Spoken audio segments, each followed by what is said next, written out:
ദൈവ തിരുനാമത്തിന് മഹത്വമുണ്ടായിരിക്കട്ടെ. ഈ വലിയ നോമ്പിൻ്റെ 16-ാമത്തെ ദിനം നമുക്ക് ഒരുമിച്ചുള്ള ചിന്തയ്ക്കും ധ്യാനത്തിനുമായി തിരഞ്ഞെടുത്തിരിക്കുന്ന വേദഭാഗം അപ്പോസ്തലനായ വിശുദ്ധ പൗലോസ് കൊരിന്ത്യർക്ക് എഴുതിയ 2-ാം ലേഖനം 8-ാമത്തെ അധ്യായം 1 മുതൽ 12 വരെയുള്ളതായ വാക്യങ്ങൾ. Letter of Paul to 2 Corinthians chapter 8 verse 1-12. Corinth സഭയിൽ നിലനിന്നിരുന്ന വിവിധ പ്രശ്നങ്ങളെ സുവിശേഷത്തിൻ്റെയും ദൈവരാജ്യ മൂല്യങ്ങളുടെയും അടിസ്ഥാനത്തിൽ വിശകലനം ചെയ്ത് പരിഹാര നിർദ്ദേശങ്ങൾ നൽകിക്കൊടുക്കുന്നതാണ് കൊരിന്ത്യ ലേഖനങ്ങളുടെ ഉദ്ദേശം.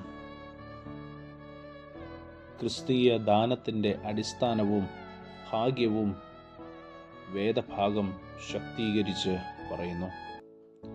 നോമ്പ് കാലം ത്യാഗപൂർവകമായ സംഭാവനകളുടെ കാലമാകേണ്ടതുണ്ട്.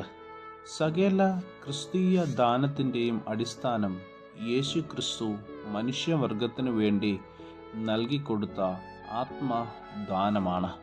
ദൈവകൃപയുടെ ഏറ്റവും വലിയ ആവിഷ്കാരമായിരുന്നു യേശു ക്രിസ്തുവിൻ്റെ തിരു അവതാരവും ക്രൂശുമരണവും എന്ന് നാം അറിയേണ്ടതുണ്ട്.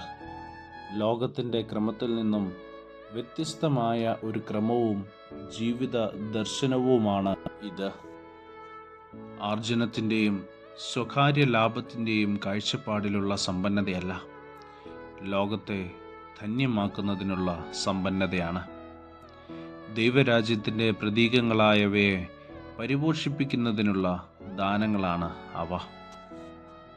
ദൈവകൃപ മനുഷ്യർക്ക് നൽകുന്ന വലിയ വരദാനം കഷ്ടങ്ങളുടെ മധ്യേയുള്ള സന്തോഷമാണ്.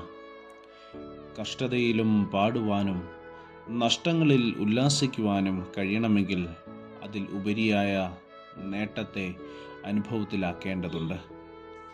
ദൈവരാജ്യ മൂല്യങ്ങളിൽ നിലനിൽക്കുന്നതുകൊണ്ടും മനുഷ്യസഹജമായ അനുഭവങ്ങളിലൂടെ കടന്നു പോകുന്നതുകൊണ്ടും കഷ്ടതകളും കഠിന ശോധനകളും ഉണ്ടായേക്കാം. എന്നാൽ അവ ദൈവമഹത്വത്തിനാക്കി തീർക്കുവാൻ കഴിയുന്നതാണ് ദൈവകൃപ. നല്ല സ്വാധീനങ്ങളുടെ പകർച്ചയും പകരലുമാണ് സുവിശേഷ വേല. ഭൗതിക വിഭവങ്ങളെ ആത്മീക ദർശനത്തിൽ കൈകാര്യം ചെയ്യുവാൻ കഴിയുന്നതാണ് യഥാർത്ഥ ആത്മീക ദർശനം. ആഗമന സഭയുടെ ഏകതയും ഈ വേദഭാഗത്തിൽ കാണുവാൻ സാധിക്കും. തീത്തോസ് അവരുടെ മധ്യത്തിൽ ആരംഭിച്ചിരുന്ന ധനശേഖരം എന്തോ കാരണത്താൽ മുടങ്ങിപ്പോയിരുന്നത് പുനരാരംഭിക്കുന്നതിന് പൗലോസ് നിർദ്ദേശിക്കുന്നു. വിശ്വാസം, വചനം, പരിജ്ഞാനം, പൂർണ്ണ ജാഗ്രത, അപ്പോസ്തലന്മാരോടുള്ള സ്നേഹം തുടങ്ങിയ കാര്യങ്ങളിൽ അവർ മുമ്പിലായിരുന്നു. ക്രിസ്തീയ ദാനത്തിൻ്റെ കാര്യത്തിലും അവർ അങ്ങനെയാകുന്നുവെന്ന് അവർ തെളിയിക്കേണ്ടതുണ്ട്. സ്വകാര്യ സ്വത്തിനോടുള്ള മനോഭാവത്തിലാണ് ഒരുവൻ്റെ ആധ്യാത്മികത പരിശോധനപ്പെടുന്നത്. പ്രിയരെ, മരുഭൂയാത്രയിൽ സ്വർഗീയ ഭക്ഷണമായ മന്ന നൽകിക്കൊടുത്തപ്പോൾ ഏറെ പെറുക്കിയവന് ഏറെയും കുറച്ചു പെറുക്കിയവന് കുറവും കണ്ടില്ല എന്നത് സ്വർഗീയ ധനതത്വശാസ്ത്രം വ്യക്തമാക്കുന്നതാണ്. പങ്കുവയ്ക്കുന്നതിലൂടെയാണ് പെരുകുന്നത് എന്ന് യേശു പഠിപ്പിച്ചു.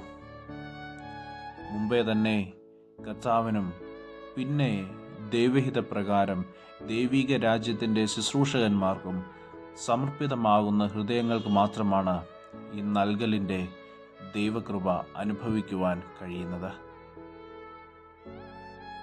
മുടങ്ങിപ്പോയ ശ്രേഷ്ഠമായ പതിവുകൾ പുനരാരംഭിക്കുവാൻ ഈ നോമ്പുകാലം നമ്മുടെ ജീവിതത്തിൽ പ്രയോജനപ്പെടണം. ദൈവം അതിന് നമ്മെ അനുഗ്രഹിക്കട്ടെ. നമുക്ക് പ്രാർത്ഥിക്കാം. ദൈവമായ കർത്താവേ, അവിടുന്ന് നൽകിയ മഹാദാനത്തെ ഓർക്കുമ്പോൾ എൻ്റെ അർപ്പണങ്ങൾ അപൂർണങ്ങൾ എന്ന് ഞാൻ അറിയുന്നു. വാങ്ങുന്നതല്ല, കൊടുക്കുന്നതാണ് ഉത്തമമെന്ന് തിരിച്ചറിയുവാനും ദൈവരാജ്യ മഹത്വത്തിനായി സമൃദ്ധിയായി നൽകുവാനും ഞങ്ങളെ സഹായിക്കണമേ. യേശുവിൻ്റെ നാമത്തിൽ തന്നെ ആമേൻ. സ്നേഹത്തോടെ ജോയൽ അച്ഛൻ.